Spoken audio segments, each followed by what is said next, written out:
युवा हृदय सम्राट अंतरराष्ट्रीय कथा व्यास पवन देव जी महाराज जी आज हमारे सामने मौजूद हैं, हमारे साथ मौजूद हैं। पहले तो सीजी दुनिया के आपके जितने भक्त हैं मेरी ओर से सबको राधे राधे। 10 वर्ष से अधिक हो गए। मुझे याद है कि लगभग 14 जनवरी को गुरुदेव का सानिध्य प्राप्त हुआ और हमारा गुरुकुल, हमारी गौशाला, हमारा वृद्धाश्रम जो एक साथ ही हो, अलग अलग ना हो, कि जो लोग आए हो गायों की सेवा भी करें, वृद्ध माताओं का दर्शन करें। और देश की राजनीति को आप किस तरह से देखते हैं? अभी तो आदरणीय मोदी जी, योगी जी हैं, तो मुझे लग रहा है कि बहुत ज़्यादा सोचने की आवश्यकता नहीं है। उत्तर प्रदेश का आनंद योगी जी द्वारा चल ही रहा है और उनका शासन प्रशासन बुलडोजर नीति बड़ी ही अच्छी है। देखो हर कोई फॉलो कर रहा है। धर्म परिवर्तन को लेकर क्या कहना चाहेंगे आप? अब देखिए, धर्म परिवर्तन, चूंकि ईसाई मशीनरियाँ हमारे यहाँ इतनी हावी हैं, तो बहुत प्रकार से कभी अनाज का लोभ देके, कभी धन का प्रलोभन देके, ऐसी जगह पे जहाँ शिक्षा का अभाव है, जहाँ भोजन का अभाव है, जैसे हमारे यहाँ। नमस्कार, जय जोहार, जय छत्तीसगढ़। मैं हूं मनीष चौबे और आप देखना शुरू कर चुके हैं सीजी दुनिया। आज हम कुर्सी पार, भिलाई के कुर्सी पार में मौजूद हैं और आपको बताएं कि कुर्सी पार में परम पूज्य देवकी नंदन ठाकुर जी महाराज के शिष्य युवा हृदय सम्राट अंतरराष्ट्रीय कथा व्यास पवन देव जी महाराज जी आज हमारे सामने मौजूद हैं, हमारे साथ मौजूद हैं। इनकी वाणी का लाभ अभी भिलाई की जनता ले पा रही है। पिछले कई दिनों से यहाँ पे कथा चल रहा है।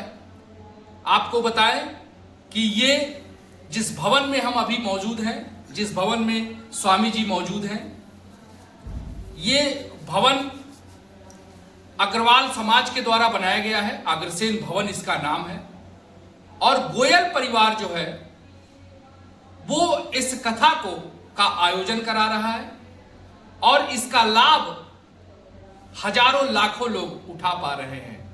हालांकि पवन देव महाराज जी परिचय के मोहताज नहीं हैं। हम लगातार इन्हें टीवी चैनलों में भी, सोशल मीडिया प्लेटफॉर्म में भी लगातार देखते हैं और फॉलो करते हैं। हमने जब जब इनकी कथा का श्रवण लिया है, एकदम मधुर वाणी और एक अलग सी जो एनर्जी है वो इनके कथा में प्राप्त होती है। आज मौजूद है स्वामी जी। सबसे पहले तो सादर प्रणाम है आपको। जी, जय श्री राम, राधे राधे जी। और पंडित जी, लगातार आप काम भी कर रहे हैं। अभी आप गौशाला का निर्माण करा रहे हैं, भव्य गौशाला का निर्माण करा रहे हैं, तमाम बातें हैं। जरा मैं चाहूंगा कि दर्शकों को बताना चाहें कि कब आए आप यहाँ पे और कब तक ये कथा चलने वाली है? पहले तो सीजी दुनिया के आपके जितने भक्त हैं मेरी ओर से सबको राधे राधे। 25 तारीख से इस आयोजन का प्रारंभ हुआ है। हम लोग यहाँ 24 तारीख को आ गए हैं। 25 को बहुत ही दिव्य भव्य कलश यात्रा यहाँ पे निकाली गई, जिसमें हजारों महिलाएं और हमारे सब यजमान परिवार कलश लेकर और राधे नाम की गूंज से जयकार करते हुए सब लोगों ने कलश यात्रा निकाली और शाम को कथा का प्रारंभ हुआ। तो पितरों के मोक्ष के लिए, पितरों के मोक्षार्थ के लिए ये 7 दिनों का जो साप्ताहिक श्रीमद् भागवत कथा का आयोजन है वो 25 तारीख से 31 तारीख तक चल रहा है और आज कथा का समापन दिवस है, आज कथा का विश्राम है। तो ये आयोजन जैसा हमारे अग्रवाल परिवार और गोयल परिवार के द्वारा आयोजित किया गया है और इस अग्रसेन भवन में, जैसे आपने कहा, बहुत ही आनंद आ रहा है। प्रतिदिन कई हजार श्रद्धालु जन जो 2 बजे ही आके यहाँ विराजमान हो जाते हैं और लगभग रात्रि 8 बजे तक कथा का आनंद लेते रहते हैं। तो बहुत आनंद आ रहा है। छत्तीसगढ़ वैसे भी बड़ी पावन भूमि है और बड़े बड़े ऋषि मुनि, बहुत सारे भक्त यहाँ जिन्होंने भगवत लीलाएं की, उनका चरित्रों का सबको दर्शन कराया और इसको सेकंड वृंदावन भी कहते हैं। तो छत्तीसगढ़ जब भी मैं आता हूँ तो एक अलग आनंद, एक अलग अनुभव मुझे मिलता है। यहाँ के भक्त प्रेमी बड़े सरल, बड़े भोले और भगवान से एकदम जुड़े हुए रहते हैं। तो बड़ा ही आनंद आ रहा है। और स्वामी जी, लगातार आप कथा करते हैं, अलग अलग कथा करते हैं। यहाँ पे कौन सी कथा चल रही है? श्रीमद् भागवत की कथा चल रही है क्योंकि गया श्राद्ध के लिए, पितरों के मोक्ष के लिए सबसे बड़ा जो कार्यक्रम है वो श्रीमद् भागवत का ही है। श्रीमद् भागवत की कथा का जो आयोजन है वो हर प्रकार से जीव का कल्याण करता है। भक्ति ज्ञान वैराग्य का कल्याण हुआ, प्रेत पुण्य धुंधकारी का कल्याण हुआ। तो भागवत का विशेष उद्देश्य रहता है कि हमारे पितरों में, हमारे पूर्वजों में अगर कोई रह गया हो, किसी की मुक्ति ना हुई हो, तो भागवत श्रवण से वो भी मुक्त हो जाए, उसका भी कल्याण हो जाए। तो भागवत कथा यहाँ चल रही है, जो भगवान राधा कृष्ण की कथा है, और कुछ लोग आनंद ले रहे हैं। स्वामी जी, आप कहाँ से हैं, कहाँ आपका जन्म हुआ, उसके बाद कैसे आपको प्रेरणा मिली कि अपने हमको कथा सुनाना है? देखिए, हम लोग का जो पैतृक जन्म निवास है वो हमारे दादा बाबा जो थे उन्होंने अयोध्या में वो रहे। मेरा सौभाग्य रहा कि अयोध्या राम जी की भूमि से जुड़ाव मेरा रहा, और मेरा जन्म वैसे महाराष्ट्र में हुआ। परिवार मेरा, माता पिताजी वहाँ रहते थे मुंबई में, तो नाना जी मेरे वहाँ रहते थे। तो जन्म मेरा महाराष्ट्र में हुआ। फिर मैं अयोध्या भी रहा कई वर्ष, और लगभग 15 वर्षों से अधिक हो गया मैं श्री धाम वृंदावन में रह रहा हूँ। ठाकुर जी की सेवा से वहाँ गौ सेवा, बंदर सेवा, संतों के दर्शन और भी अनेक सामाजिक सेवा, लोगों को कंबल वितरण करना, भोजन प्रसादी करना, परिक्रमा मार्ग पे शरबत बांटना, दूध बांटना इत्यादि हमारा जो संस्था है विश्व सेवा मिशन ट्रस्ट, चूँकि हमने नाम ही उसका रखा कि विश्व सेवा, यानी कि केवल भारत नहीं, हमारी जो संस्था है वो विश्व लेवल पे, पूरे वर्ल्ड लेवल पे काम करती है। और कहीं भी कोई भी असहाय हो तो उसके लिए हम लोग तत्पर, हमारी टीम तत्पर रहती है। अभी निर्धन कन्याओं का विवाह भी हम लोग अगले वर्ष कराने के लिए जा रहे हैं। तो बहुत सारे उद्देश्य हैं इस हमारी संस्था में। तो बेसिकली अभी वृंदावन में रह के हम लोग सेवा का कार्य कर रहे हैं। पूज्य गुरुदेव हमारे आप जानते ही हैं, 10 वर्ष से अधिक हो गया करीब दीक्षा लिए हुए।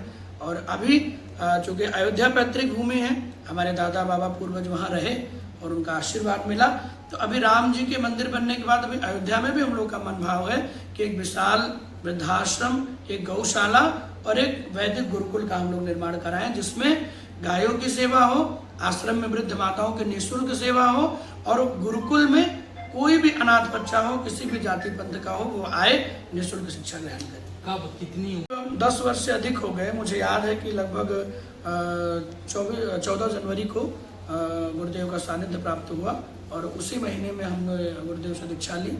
तो लगभग ये 2015 की बात है। अपने गुरुदेव से कैसे प्रेरित हुए आप, और कुछ जरा उनके बारे में भी बताएं। हमारी माता जी उनकी बहुत बड़ी फैन रही, चूँकि वृंदावन से लोग को जोड़ने के लिए आदरणीय ठाकुर जी की का बड़ा योगदान रहा है। आज तो आप जान रहे हैं कि सोशल मीडिया है, लोग हैं, तो जाना आना, जोड़ना, देखना, प्रचार प्रसार बहुत ईजी है। लेकिन जब गुरुदेव ने प्रारंभ किया आज से 15 वर्ष 20 वर्ष पूर्व, तो उस समय बहुत कठिन था लोगों को जोड़ना, लोगों को लाना। वृंदावन में वैसी व्यवस्थाएं नहीं थी, आजकल तो हाईटेक सब बन गया है।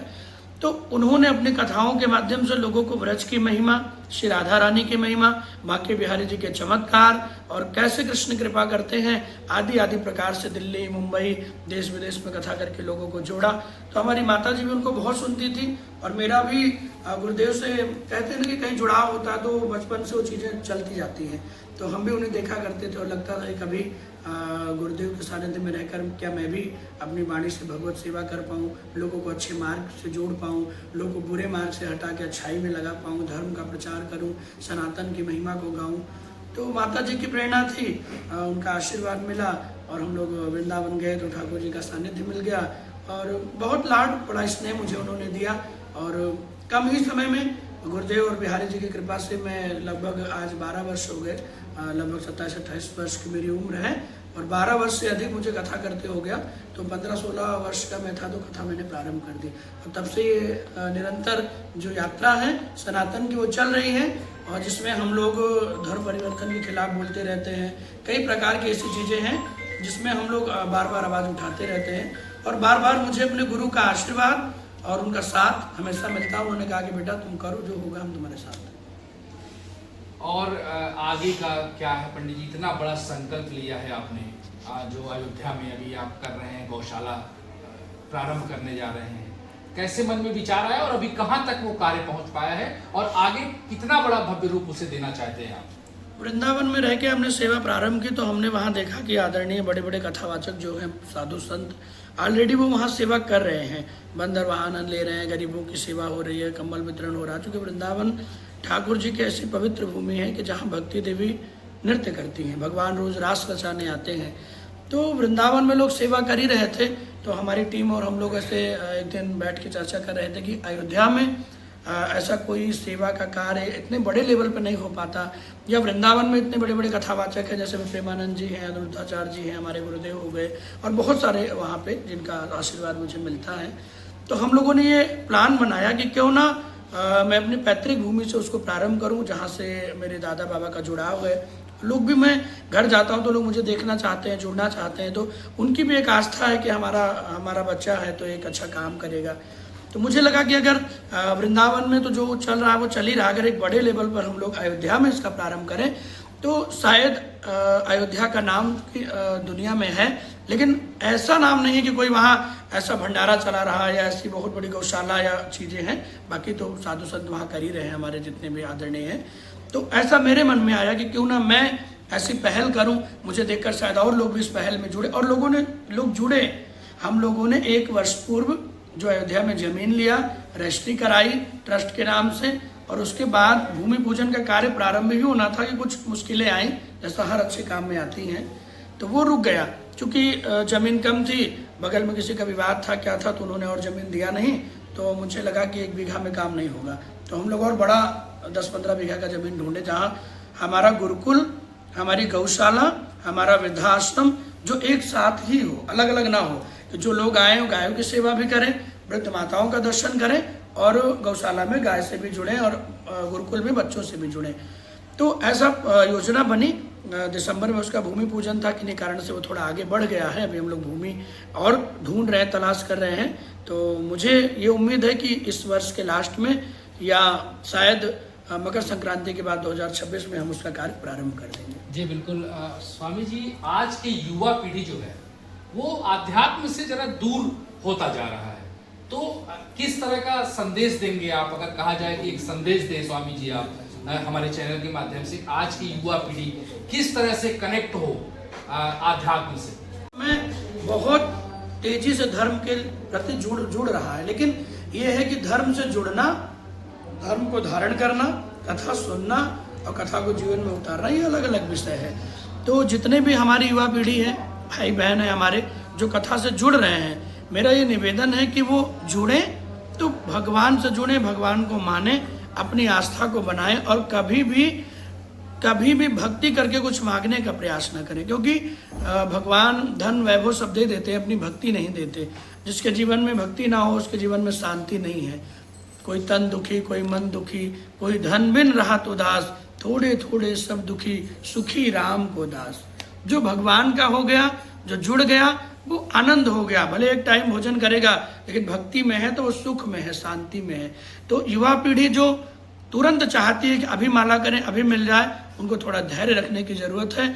अपने माता पिता की सेवा करें, अपने संस्कारों को पहचाने, अपनी संस्कृति को पहचाने, और हर युवा का ये कर्तव्य है कि अपने धर्म को आगे बढ़ाए, अपने भगवान की पूजा पाठ करके जितना हो सके सनातन की महिमा को आगे बढ़ाए, और कोई भी हिंदू देवी देवताओं का मजाक ना उड़ाए।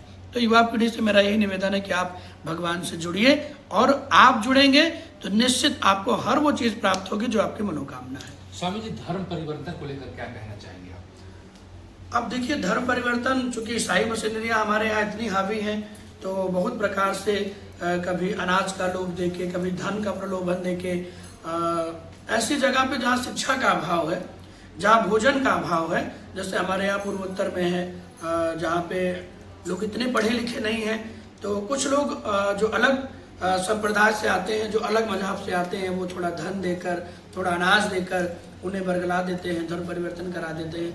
गीता में भगवान ने कहा है कि पर धर्मो भयावह स्वधर्मम निधनम श्रेया। अगर आप अपने धर्म में मृत्यु को भी प्राप्त हो जाते हैं तो ये उत्तम है, लेकिन किसी और धर्म के विषय में सोचना भी सबसे बड़ा पाप है।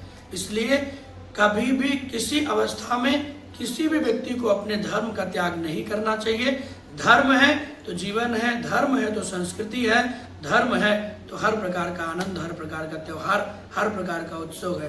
तो जो लोग भी हमारे गरीब भाई बहन हैं, भी हम लोग जैसे कथाओं के माध्यम से भी जो वस्तु हमको मिलती है गरीबों में बांट देते हैं, गरीबों के परिवार में जाते हैं तो वहाँ देखते हैं अव्यवस्था। तो मैं कहता हूँ जो हमारा हिंदू समाज है, जिनको भगवान ने बहुत कुछ दिया है, उनको जाकर उन झुग्गियों में, झोपड़ियों में, हमारे उन चाहे वो किसी भी जाति के हों, क्योंकि हम लोग जाति पाति का भेद मिटाने के लिए बात करते हैं। जाति पाति पूछे नहीं कोई, हरि का भजे सो हरि का हुई। भगवान ने जाति पाति कहाँ मानी? राम जी ने सबरी को गले लगाया, सबरी के मीठे बेरों को पाया, केवट को हृदय से लगाया, निषाद राज को भगवान ने गले लगाया। तो भगवान तो जात पात मानते नहीं। ये तो ये नेता लोग या कुछ और लोग जिनको अपना वोट बैंक का फायदा है, किसी को अपना व्यापार का फायदा है, कोई मशीनरियां हैं जो नहीं चाहते कि हिंदू धर्म तेजी से आगे बढ़े। तो मैं चाहूंगा जो हिंदू समाज का जो बड़ा वर्ग है वो हर किसी छोटे वर्ग की सहायता करे, मदद करे, जिससे कोई भी हमारा छोटा भाई धर्म परिवर्तन धन के अभाव में, अनाज के अभाव में या सोच के अभाव में ना करे। सब पढ़े, आगे बढ़े, अपने धर्म को जाने, धर्म की सेवा करें। स्वामी जी, अंतिम सवाल ये है कि भारत देश की राजनीति को आप किस तरह से देखते हैं? अभी तो आदरणीय मोदी जी, योगी जी हैं, तो मुझे लग रहा है कि बहुत ज़्यादा सोचने की आवश्यकता नहीं है। उत्तर प्रदेश का आनंद योगी जी द्वारा चल ही रहा है और उनका शासन प्रशासन बुलडोजर नीति बड़ी अच्छी है। देखो हर कोई फॉलो कर रहा है। मोदी जी भी अभी बैठे हैं, तो मुझे नहीं लगता अभी बहुत सोचने की ज़रूरत है। लेकिन फिर भी नेता, अभिनेता, कथा व्यास जो भी बड़े हैं, उनको हर किसी को चाहिए कि वो समाज में जाएं, जिनके बहुत लाखों करोड़ों फॉलोअर हैं, उनको अपने माध्यम से ये वीडियो, ये सूचना देनी चाहिए कि हमारा जो हिंदू समाज है, हमारा जो हिंदू धर्म है, ये किसी भी प्रकार से इसकी क्षति ना हो। चाहे वो कोई बड़ा व्यक्ति हो, छोटा व्यक्ति हो, कोई भी हो, तो समाज में यही भावना, धारणा रखनी चाहिए कि हर कोई आगे बढ़े, हर किसी की सहायता हो। और विशेष रूप से नेताओं को कभी भी धर्म के लिए ये नहीं राजनीति करनी चाहिए कि तुम यादव हो तो तुम मेरे हो, तुम पंडित हो तो तुम मेरे हो। मैं तो चाहता हूं कि जात पात से मतलब नहीं है, हिंदू हो, इससे बड़ा हमारे लिए उत्सव का और कोई विषय नहीं है। तो इसलिए निवेदन है कि सब हिंदू भाई मिलजुल के रहें और आप उसी के साथ खड़े रहें जो धर्म के साथ खड़ा हो, जो हमारे संस्कृति के साथ खड़ा हो, जो हमारे विकास के साथ खड़ा हो, जो हमें सड़कें दे, जो हमें अच्छी शिक्षा दे, अच्छा हॉस्पिटल दे। आप उसको वोट करिए। केवल जो आके जुमलेबाजी करे, आप उसको वोट मत करिए। मेरा ऐसा निवेदन। हमारा हम बुलबुले हैं इनके, ये गुलसिता हमारा। ये स्वामी जी थे, पंडित पवन देव महाराज जी। आपको बताऊं कि कथा व्यास हैं ये व्यास। अभी इनके कथा का रसपान यहाँ गोयल परिवार के द्वारा जो है कि भिलाई कुर्सी पार में कराया जा रहा है, जिसका श्रवण और लाभ लोग ले पा रहे हैं। तो बिल्कुल इसी तरह के तरोताजा अपडेट के लिए सीजी दुनिया को भी सब्सक्राइब कर लें, लाइक करें, शेयर करें और बेल आइकॉन जरूर दबाएं। राधे राधे। राधे राधे।